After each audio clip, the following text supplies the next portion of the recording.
Auzubillahi minash shaitanir rajeem. Bismillahir Rahmanir Rahim. Jalsa Salana this year, of course, like many other events, is going to be extremely different from our past experiences. Whilst planning, one thing that, of course, was an overarching factor throughout was how to make things COVID secure. It's the first event or first major event where the Jamaat will be convening within the UK post-COVID era, or even now during the pandemic. So a lot of planning, a lot of emphasis has gone into ensuring the safety and well-being of Jamaat members across the board. So this year, of course, it's going to be a smaller scale, but main focus will be to ensure the safety and well-being and the health of every single individual that participates in Jalsa Salana UK.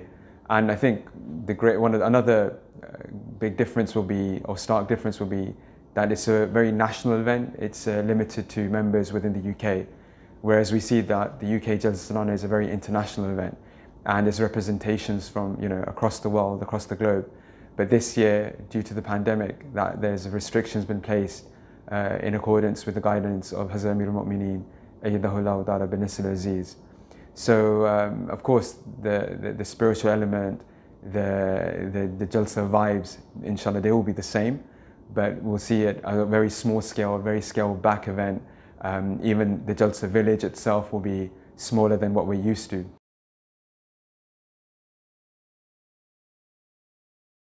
The major task is to ensure everyone's safety because of the current circumstances. And Hazr Sahib, throughout the few months since we've started planning, his main focus in ensuring the safety and well-being of Ahmadi members who are going to be coming to Jalsa Salana. And the second element was how to make everyone involved in this Jalsa Salana, whether it's virtually or through any other means possible. And these two things were very much went hand in hand with the guidance that we received. So even the size of the marquee, the distances that we'd be sitting apart from each other, how we're going to be going into the dining marquee, how we're going to be exiting, whether there's going to be a bazaar this year or not, whether there's going to be tracking or not. Every single element was dictated by Hazrat Amir al-Mu'mineen Ayyadahullah Ta'ala bin Nasr al-Aziz. I think one defining fact, I think it's already been recorded in Al-Hakam in one of the articles, was that some members of the management committee thought, okay, maybe due to the pandemic, there might not be a Jalsa. And they may have some sort of negative thoughts about whether we should be planning or not.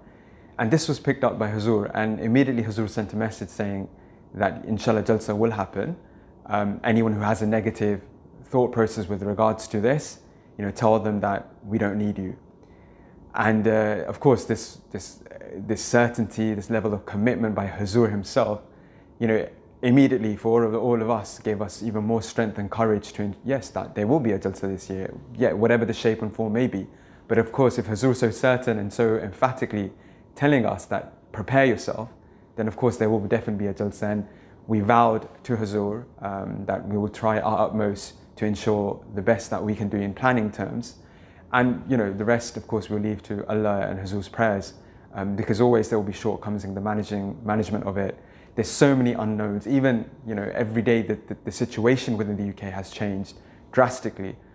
And even though on the 19th of this month, all restrictions or major restrictions were lifted in the UK in terms of COVID measurements and limitations, but Huzur always said that we will be abiding by social distancing rules, and that element of making sure that every single member that's going to come, that they're safe and they're healthy and they're well, that's the key concern of Huzur, and that's what the message that we've constantly received.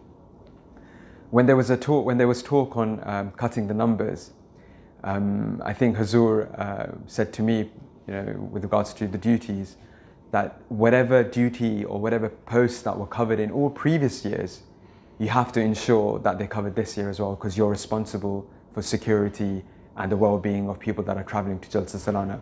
So for me, it was almost whatever the situation, however large or small the event will be, for us it will be like any other Jalsa. We will have to ensure that every single post is covered, and single thing that we've done in the past, we're also doing this year, but of course added on to the temperature checks, the COVID passport checks, and all the other security checks that have increased due to COVID. I think like all members of the Jamaat, whether in the UK or outside of the UK, I think everyone's craving a physical event, meeting in person. And if we recall, one of the purpose of Jalsa Salana that Hazrat Masih Maud has mentioned is that you meet your brothers and sisters, that you have not seen in a while. And it's been almost 2 years, or over a year and a half at least, that in the UK, we've had a proper event. And then this event, inshallah, will be blessed with the presence of Hazrat Amir al-Mu'mineen, ayyadahullah ta'ala bin Aziz. So the emotions are so raw. I remember speaking to a Nazim from the north, they live in Liverpool, and they said that, I've submitted a list of, over 40 khuddam that wish to do duty, and they're all double vaccinated, and inshallah they will have a negative lateral flow test, and then they will be able to come to Jalsa. But because they live in a place where possibly the cases are quite high, so there's a Jamaat policy that any place that the cases will be high, then unfortunately they will not be able to attend, but they can go to their local localities and attend, in their mosques. So I said to this Nazim, I was like, you have to cut the list in half. And he was really heartbroken. And he was like, how do I tell my khuddam that they cannot come this year? Or how do I tell them that, unfortunately, you're not going to be able to, directly serve the majlis in this way. Of course, they'll be able to serve in their locality. And that is the essence of how everyone's feeling. I think there's almost an urgency, a want, they're so passionate to come back and do duties that every time, whether it's Jalsa Salana or outside of Jalsa Salana, for example, we have Markaz duties, like Khuddam will ask me, okay, when is Markaz opening? When can we come and duty there? And they're not even asking that when we can do prayers, they're asking when can we just go into Islamabad and do a duty at one of the posts and the parameters of Islamabad. So that urgency, that want is definitely there, and you can feel the desire of every single khadim across the country. And I think one point that I should have mentioned earlier was that this year, because of the limitation in numbers that can come to Hadiqat al-Mahdi, there are over 40 satellite Jalsa sites. So the operations people may think, oh, because it's a smaller scale Jalsa, the operations should be, and managing Jalsa will be easier. But in fact, now we have like 43 sites to kind of deal with across the country. So, the challenge is very new. And there's different levels of training and development in those areas as well. So it will be something new. And we've almost had to rewrite, how we do Jalsa for this year. And replan how we think about our processes and how we carry out our processes. So alhamdulillah, one point that Hazur mentioned that with regards to the late Chaudhry Hamidullah Sahib was that he was up to Jalsa Salana for Pakistan, and even though in Pakistan there hasn't been a Jalsa since I think 1983 or 84, so that's like nearly 40 years, but every year there will be a Jalsa administration that will be approved by Hazur. And then they will plan and plan to the very last, to the very umpteenth degree. And Hazur mentioned, Chaudhry Sahib in particular, how he was so meticulous in his planning. And even though we knew that, the chances of Jalsa is very small, but the planning was always carried out. And that was a huge lesson for us in the UK as well, that regardless of whatever the situation, regardless if a Jalsa takes place or not in the future as well, we have to be ready, we have to be planning. And I think that's something that Hazur has really emphasized on, and we've tried to follow the desire and wish of Hazur, ayyadahullah ta'ala bin Aziz.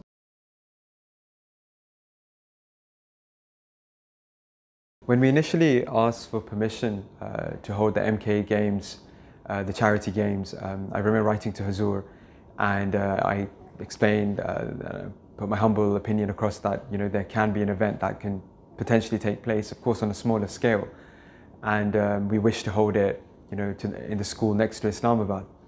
So Hazur replied very graciously that yes, you can hold the event, but ensure that all governmental guidelines are met. So if the government gives you permission to do it, then you're more than you have permission to carry out this event.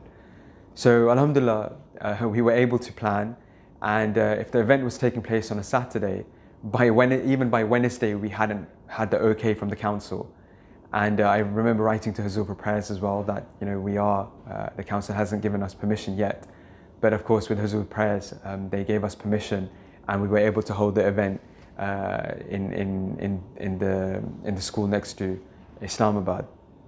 I remember the night before, I wrote to Huzur, and I said to Huzur that, Huzur, inshallah, the event will be taking place tomorrow, but if you could possibly, you know, come out to Islamabad, within Islamabad, and come to the fence, the Khuddam will be able to see you from the fence, and that will be enough for them, for enough motivation, and they're longing to see you, and it will be a huge contentment in their hearts just to see their Khalifa.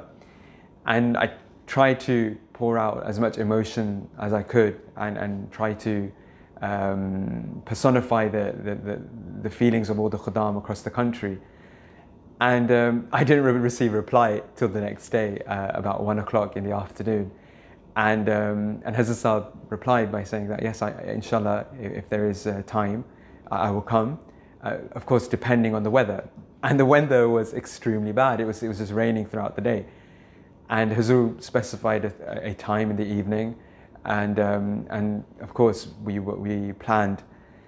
And the planning was such that we put a very humble gazebo inside of Islamabad, next to the fence, so the Khuddam could see. And we also, you know, blessed the people that were running the event. They said that, hold on, we should also set up within the school as well. You know, potentially, if Huzur wishes, he could come to the school as well. So anyway, Huzur, just after 6:30 in the evening, he came out of his office, and he inquired as to what was happening, what were Khuddam doing, and I explained. And then Huzur then very lovingly said that, okay, so where do you want to take me? And I was like, I looked at Huzur. I was like, Huzur, you know, if you can just come outside, we've set up in Islamabad, we've set up in the school, so wherever Huzur wishes. And Huzur repeated again, but he said, okay, but where do you want to take me? And I humbly submitted again, Huzur, it's really up to you, but we've set up in both places. And Huzur very sternly said, yes, but where do you want to go? I was like, Huzur, if you come to the school, Khuddam will be able to see you better, and you know, they'll be able to see you closer as well. And then Huzur said, okay, then lead the way. And that journey from Islamabad to the school, of course, there's a gate that goes into the school as well. And Huzur came and walked there and graced the event. And it was surreal to see Huzur in an environment which was other than Islamabad, or other than the mosque, or other than his office that we're used to with the virtual mulaqats. And Huzur was very you know, enjoying the mood, enjoying the atmosphere. There was nada happening, and it just felt like as if we had gone back, you know, a couple of years. It was like any other Khuddam event, and that in itself. And the Khuddam even mentioned this, that, you know, that's what we needed, that to give us that boost. And the atmosphere was, you know, indescribable. And then there was the exhibition tug-of-war matches, the slow cycling races, and Huzur's comments were so loving. I remember when the regional Qaideen were having a tug-of-war match with the National Amla members, and Huzur said to me, oh, are you not going to go? So I got up and I was like, gee, Huzur, I will go if you tell me to. And then Huzur was like, no, you can sit down. So I just remember he said, I said to Huzur, Huzur, I don't think me going would help them in any way. And Huzur, I think, enjoyed that comment. And then once he saw the regional Qaideen, Huzur said to them that, regional Qaideen, Berjo, that sit down and you'll be able to be successful. And as soon as they sat down, they were successful. And then Huzur, you know, he remarked with regards to the National Amla members that, you know, this shows you that National Amla members should be doing some sort of exercise. So the point is that Huzur's grace and Huzur's shafqat, Huzur's compassion for his Khuddam, you know, outweighed everything else. The event was so humble, and now I look back at it, it was just a simple gazebo with a table and a chair, so unfitting for Khalifatul Masih. But it was Huzur that made that event, you know, such a mediocre event into so special. And those that came, you know, they even said it, that, you know, we were thinking that Huzur's just a fence away. Just imagine if he comes, and, you know, how our reactions will be. And you can tell that left a huge impact, a deep impact, you know, on the Khuddam, and they wrote to Huzur as well. So a very historic moment for the Majlis, I think a historic moment for the Jamaat overall, because during the pandemic it was the first time that Hazur had physically graced an event in person, and you know, we can never be thankful enough to Allah for allowing the Majlis to you know, to invite Hazur and then Hazur to grace the event. Make sure to like, comment below and subscribe to our YouTube channel and other channels for the latest content.